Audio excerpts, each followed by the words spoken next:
Welcome to Unit 11, Section 3, the Fundamental Theorem of Calculus. In this section, we're going to look at the fundamental theorem and how it reveals a connection between two basic parts of calculus, both integration and differentiation.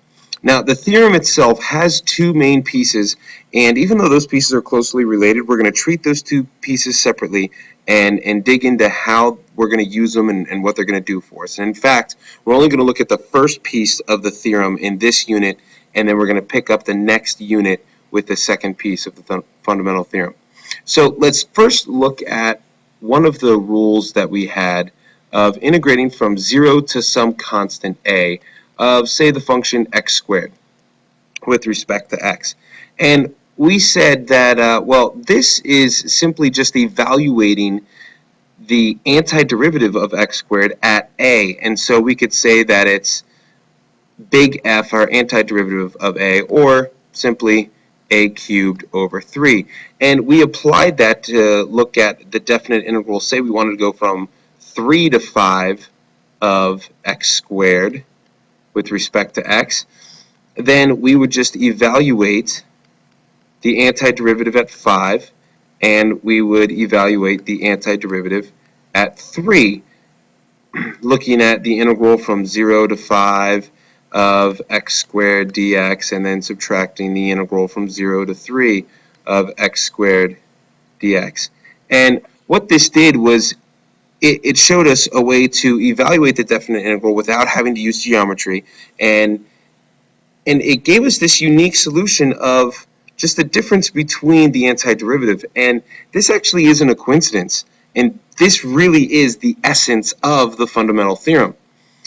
And so the fundamental theorem states that if we have a continuous function f on the interval a, b, and big F of x is an antiderivative of f on that interval, then the integral of f of x with respect to x on the interval from a to b is simply the difference of the antiderivative evaluated at the endpoints b and a.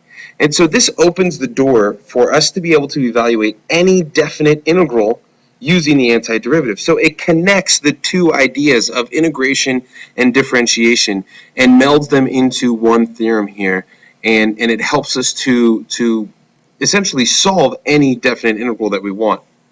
Now, before we get into it, we need to talk a little bit about notation.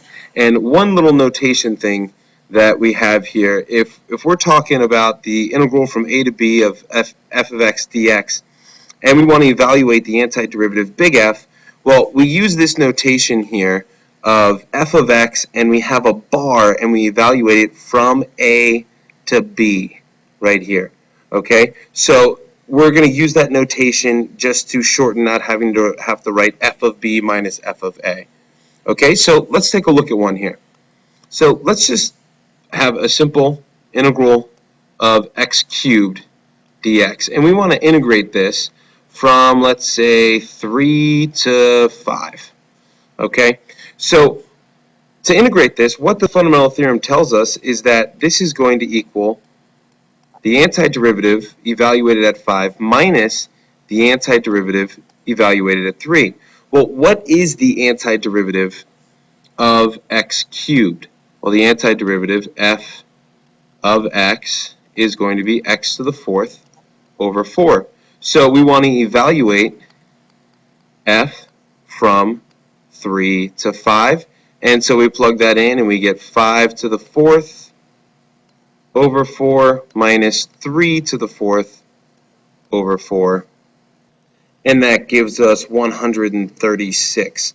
And where do we get 136? Well, 5 to the 4th is 625, so we have 625 fourths, and then 81 fourths, and we subtract that to get 544 fourths, which is 136. So the value of this integral, the value of the integral of x cubed with respect to x over the interval 3 to 5 is 136. So we've found the area under the curve. We've evaluated the definite integral without having to use any geometry, only relying on the antiderivative. So you may have the question, now wait a minute, antiderivatives aren't unique. We were told when we first learned about antiderivatives that for any given function, we could have an infinite number of antiderivatives. So how do we know which one to pick? Because yes, x to the fourth over 4 is an antiderivative of x cubed, but so is x to the fourth over 4 plus 8, or x to the fourth over 4 minus 19. So there's many other antiderivatives we could use. How do we know which one to use?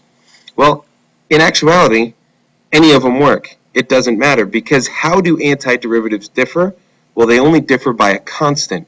So we know the true antiderivative of any function f of x is going to be big F of x plus some constant c.